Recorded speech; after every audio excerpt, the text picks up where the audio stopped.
தமிழ் மக்களுக்கு வணக்கம். நேற்றைக்கு துறைமுகம் தொகுதியில ஒரு முக்கியமான ஒரு நிகழ்ச்சி நடந்திருக்கிறது. நம்ம பேட்ட ரவுடி சேகர் பாபு தலைமையில் அந்த நிகழ்ச்சி நடந்திருக்கிறது. பேட்ட ரவுடி சேகர் பாபு தலைமையில் அந்த நிகழ்ச்சி நடந்திருக்கிறது அப்படின்றத விட, இந்த உதவாநிதி தலைமையில் அந்த நிகழ்ச்சி நடந்திருக்கிறது. பேட்ட ரவுடி சேகர் பாபு ஒத்து ஊதி கொண்டிருந்தான் அப்படின்றது தான் அங்க பார்க்க வேண்டிய விஷயம். அதில என்னடா அப்படின்னு பார்த்தீங்கன்னா, இதில கொடுமை. ஏன்னா இந்த இந்த கொடுமையெல்லாம் நம்ம பார்க்க வேண்டிய நிலைக்கு தள்ளப்பட்டிருக்கோம் பாருங்க. அதாவது உச்சநீதிமன்றம் கூட சொல்லிச்சு.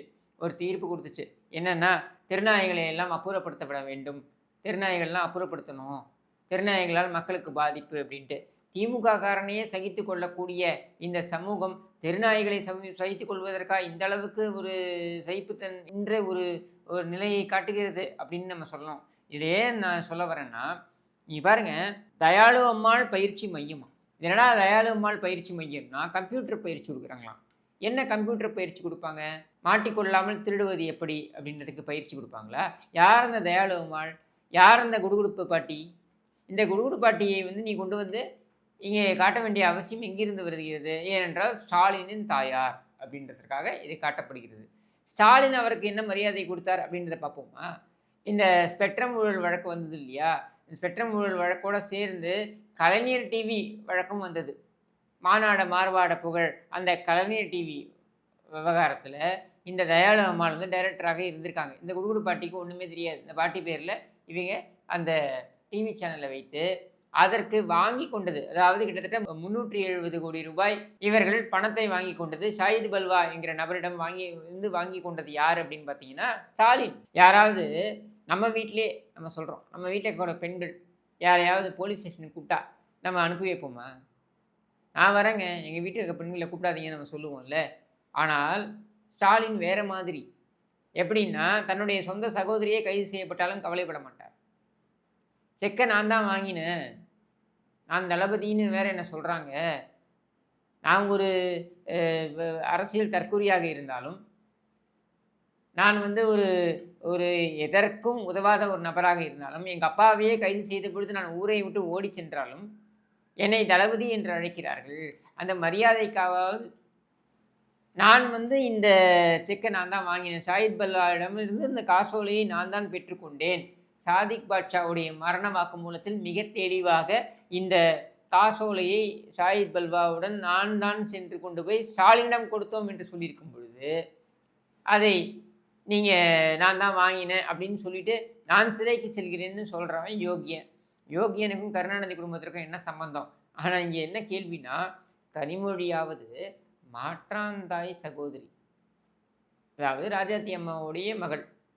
அதனால ஒரு பிடிப்பு இல்லாம இருக்கலாம். ஆனால் தன்னை பெற்ற, தன்னை ஈன்றெடுத்த தாய் தயாளு அம்மாள்.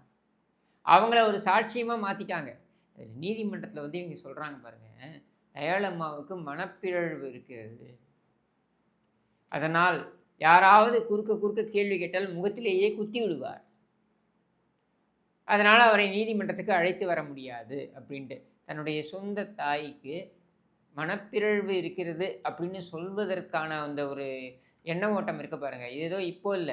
இப்போ தயாளம்மாள் என்ன கண்டிஷன்ல இருக்காங்கன்னு நமக்கு தெரியாது. அவங்க கோல்மால்புரத்தில வீட்ல தான் இருக்காங்க. அவங்க செல்வம் செத்து போன பொழுது அந்த பாடிய காட்டுறதுக்காக கூட்டு வந்தாங்க. அத மட்டும் என்னால பார்க்க முடிந்தது. பட் நான் சொல்றது 2010, 11, 12 இந்த காலகட்டத்தில அவங்க நல்லா தான் இருந்தாங்க. ஆனால் இதை சொன்னது ஸ்டாலின். இதை எதற்காக சொல்றேன்னா, இந்த தயாளு அம்மாள் பேர்ல ஒரு கல்வெட்டு. இப்படி கருணாநிதியுடைய மனைவி, துணைவி, இணைவி பெயரில் எல்லாம் ஒரு ஒரு தொகுதியாக இப்ப துறைமுகம் தொகுதியில இந்த கல்வெட்டு வச்சிருக்கிறார்கள். இந்த மாதிரி கல்வெட்டுகளை வைக்க வேண்டுமென்றால் 234 தொகுதிகள் பத்தாது. ஒவ்வொரு தொகுதியிலும் ஒவ்வொரு பேர்ல கல்வெட்டு வைக்கணும். இதெல்லாம் ஒரு சாதனையா? இதற்கெல்லாம் ஒரு கல்வெட்டு வைக்க முடியுமா? ஏற்கனவே பார்த்தீங்கன்னாக்கா சென்னையில புறநகர்ல ஒரு பெரிய ஒரு நகரே இருக்கு. ராஜாத்தி நகர். ராஜாத்தி கருணாநிதி நகர் அப்படின்ட்டு. யார் இந்த ராஜாத்தி கருணாநிதி? இவங்க என்ன செக்கிழுத்த செம்மாலா?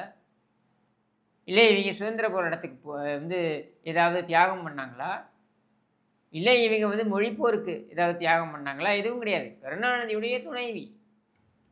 கருணாநிதி துணைவியார் என்பதற்காக இவங்க பேர்ல ராஜாத்தி கருணாநிதி நகர் என்று ஒரு பெயர் வைக்கப்பட்டு, ஒரு பெயர் சூட்டப்பட்ட ஒரு நகரே இருக்கு. இதுல நீங்க புரிஞ்சுக்கணும். இன்னைக்கு உதவாநிதி இருக்கான் பாருங்க ஈசிஆரில், குறிஞ்சியில் தங்கியிருக்கான். குறிஞ்சி வந்து அரசு கொடுக்கின்ற பங்களா. இந்த அரசு பங்களா தவிர்த்து இந்த உதவாநிதி இருக்கக்கூடிய இந்த ஈசிஆர் ஏரியா இருக்குது பாருங்க, அந்த ஏரியா பார்த்தீங்கன்னா உதவாநிதி பேரில் இருக்குது. அவன் பேரில் ஒரு நகர். அடுத்து ஒரு 10 ஆண்டுகள், 15 ஆண்டுகள், 20 ஆண்டுகள் போச்சுனாக்கா இன்பநிதி பேரில் ஒரு நகர் வரும். இப்படி ஒவ்வொரு ஏரியாவையும் பட்டா போட்டு இவர்கள் வாங்கி கொண்டிருக்கிறார்கள். ஆனால் தங்களுடைய உரிமையை பாதுகாப்பதற்காக நேற்று இந்த விழா நடக்குது, இந்த நிகழ்ச்சி நடக்குது. நீ கூலி படத்துக்கு ஸ்டாலின் போனாப்புல, இது அதுக்கு முன்னாடி பார்த்தீங்கன்னாக்கா உதவாநிதி வந்து அந்த படத்தை பார்த்துட்டு ரிவ்யூ கொடுத்தாப்புல. இதெல்லாம் ஒரு பக்கம் விட்டுருங்க. நேற்று இந்த விழா நடந்திருக்குங்க. இவ்வளவு கலையபரம் இங்கே சென்னையில் நடந்து கொண்டிருக்கும் பொழுது, ரிப்பன் அந்த மாளிகைக்கு எதிரே இவ்வளவு கலவரம் நடந்து கொண்டிருக்கும் பொழுது இவர்களை திறக்கிறார்கள் என்றால் இவர்கள் எந்த அளவிற்கு கல்லஞ்சக்காரர்களாக இருக்கணும். இப்படி தான் ராதாபுரம் பஸ் ஸ்டாண்டில் கொண்டு வந்து கருணாநிதி அந்த அப்பாவு பண்ண வேலை, யார் இந்த ஐஸ் ஃப்ரூட் அப்பாவு பண்ண வேலை. ராதாபுரம் பஸ் ஸ்டாண்டில் வந்து கருணாநிதியுடைய தாயாருக்கும் தந்தைக்கும் தாயாருக்கும் யாராவது பெற்றோருக்கு பஸ் ஸ்டாண்டில் கொண்டு போய் சிலை எழுப்புவாங்களா? இது கருணாநிதி இருந்த காலத்திலேயே இந்த கூத்து நடந்தது. இதையெல்லாம் கேள்வி கேட்டு கண்டனம் தெரிவித்ததுக்கப்புறம் அது அப்புறப்படுத்தப்பட்டது. ஏன் இதை நான் சொல்கிறேன் அப்படின்னா, இப்படி விளம்பரம் அப்படின்றத பட்டவர்தனமாக, அதாவது எந்தவித கூச்சநாச்சமும் இல்லாமல் பட்டவர்தனமாக, இதை இவர்கள் மன்னர் பரம்பரை போன்றும், தமிழகம் என்பது இந்த குடும்பத்திற்கே பாத்தியம் செய்து கொடுக்கப்பட்டது போலவும் இவர்கள் செய்யக்கூடிய அடிக்கக்கூடிய கூத்துகள் இருக்கு பாருங்க. இந்த கூத்துகளுக்கு நடுவில் இந்த மக்கள் போராடி கொண்டும் இருக்கிறார்கள். இன்னைக்கு நடந்து வரேன், இன்னைக்கு சுதந்திர தினம், அனைவருக்கும் சுதந்திர தின வாழ்த்துக்கள். ஆனால் நீங்கள் நடந்து வரும்பொழுது அந்த குப்பைத்தொட்டி பக்கத்தில் ஒரு அப்படி நடந்து வரும்பொழுது அங்கே இருக்க துர்நாற்றம் இருக்குது பாருங்கள். ஒரு 10 செகண்ட் 15 செகண்ட் கூட என்னால் நிற்க முடியல, அதுக்குள்ளே கொமட்டிக்கிட்டு வருது. அப்படியான ஒரு துர்நாற்றம் அங்கே அந்த குப்பை தொட்டியிலிருந்து. ஏன்னா நம்ம சாப்பிட்டு நம்மளுடைய கழிவுகள் தான், வேற ஒன்றும் கிடையாது. நம்ம சாப்பிட்டு நம்மளுடைய கழிவுகள், நாம் தூக்கி போடக்கூடிய குப்பைகள் மக்கி போய் அந்த துர்நாற்றம் வருகிறது. இந்த துர்நாற்றத்திலேயே வாழ்க்கை முழுவதும் உழண்டு கொண்டிருக்கின்ற கிட்டத்தட்ட 20 ஆண்டுகள், 15 ஆண்டுகள், 20 ஆண்டுகள் இந்த குப்பை நடுவிலேயே இருந்து கொண்டிருக்கின்ற, இந்த குப்பையை அகற்றுவதையே தொழிலாக, முழு நேர தொழிலாக கொண்டிருக்கின்ற அந்த மக்கள் மீது கொஞ்சம் கூட உனக்கு ஈவி இரக்கம் இல்லை அப்படின்னா, ரொம்ப அநாயசமாக நீ அதை அணுகுவேன்னா, அவன் வந்து இந்த உதவாநிதி வந்து ஒரு ட்வீட் போடுறான். நான் வந்து இந்த படத்தை பார்த்தேன், இந்த படம் வந்து அருமையாக இருந்தது அப்படின்னு அவன் ஒரு ட்வீட் போடுறான். அந்த பக்கம் பார்த்தீங்கன்னாக்கா ஸ்டாலின் போயிட்டு அந்த படத்தை பார்த்து விட்டு அந்த கலாநிதி மாறனோட சேர்ந்து இவங்க ஒரு என்ன சொல்கிறது, அவர் வந்து ஒரு படத்தை அந்த அந்த அந்த புகைப்படத்தை வெளியிடுறாங்க. நீ பார்த்தது கூட நான் தப்பு சொல்ல மாட்டேங்க. எல்லாருக்கும் ஒரு பொழுதுபோக்கு தேவைப்படும். நேற்றுக்கே கூட அந்த காணொலியில் தான் நான் சொன்னேன், எல்லாருக்கும் ஒரு பொழுதுபோக்கு தேவைப்படும்ட்டு. ஆனால் அதை வெளியிடுற அந்த நேரம் இருக்குது பாருங்கள். நீ தேர்வு செய்த அந்த நேரம், அந்த மக்களை துன்புறுத்துவதற்காக நீ காவல்துறையை அனுப்பியிருக்கின்ற அந்த நேரம் அப்படிங்கும்போது, உனக்கு எந்த அளவுக்கு உன் மனசில் வந்து இருமாப்பு இருந்தால், உனக்கு எந்த அளவுக்கு உன் மனசில் அகந்தை இருந்தால் நீ அந்த வேலையை செஞ்சுருப்ப. அந்த மக்களை பொறுத்த வரைக்கும் அவங்க யோசிச்சு பாருங்க, 4 வருஷத்துக்கு முன்னால் நான்லாம் ஏங்க அரசியலுக்கு வரணும், 5 வருஷத்துக்கு முன்னாடி நான்லாம் ஏங்க அரசியலுக்கு வரணும் அப்படின்னு பேசியவன். அதுக்கப்புறம் நான்லாம் ஏங்க எம்எல்ஏ ஆகணும் அப்படின்னு பேசியவன். அதுக்கப்புறம் நான்லாம் ஏங்க வந்து அமைச்சராகணும் அப்படின்னு பேசியவன். எம்எல்ஏ ஆனான், அமைச்சரானான், இன்றைக்கு துணை முதலமைச்சர் என்று அமர்ந்திருக்கிறான். அவனுக்கு பார்த்தீங்கன்னாக்கா ராஜ மரியாதை. அவனுடைய மகன் அந்த உதவாக்கிற அவன் ஒன்றும் பண்ணது, இவனே ஒன்றும் பண்ணது கிடையாது, இவன் அப்பனும் ஒன்றும் பண்ணது கிடையாது. ஆனால் அவனுடைய மகன், அவனுக்கும் ராஜ மரியாதை.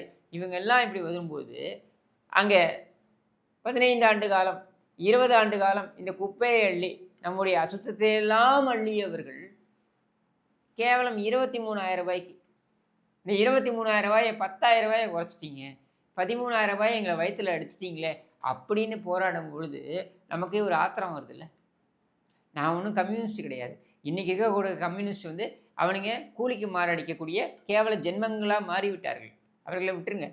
கம்யூனிஸ்ட் சித்தாந்தம் எடுத்திங்கன்னா, நான் கம்யூனிஸ்ட் சித்தாந்தத்துக்காக சொல்லலை, ஆனால் நமக்கே தோணுதில்லை, நமக்கே வந்து இந்த உலகத்தை பார்த்து, இந்த சமூகத்தை பார்த்து ஒரு விரக்தி ஏற்படுதில்லை, ஒரு அசிங்கம் ஏற்படுதில்லை. சி, இதெல்லாம் ஒரு சமூகமா அப்படின்ட்டு. எவ்வளோ 13,000 ரூபாய் நீங்கள் குறைச்சிட்டீங்க அப்படின்றதுக்கு 12 நாட்களாக அவங்க துடிச்சிக்கிட்டு இருக்காங்க.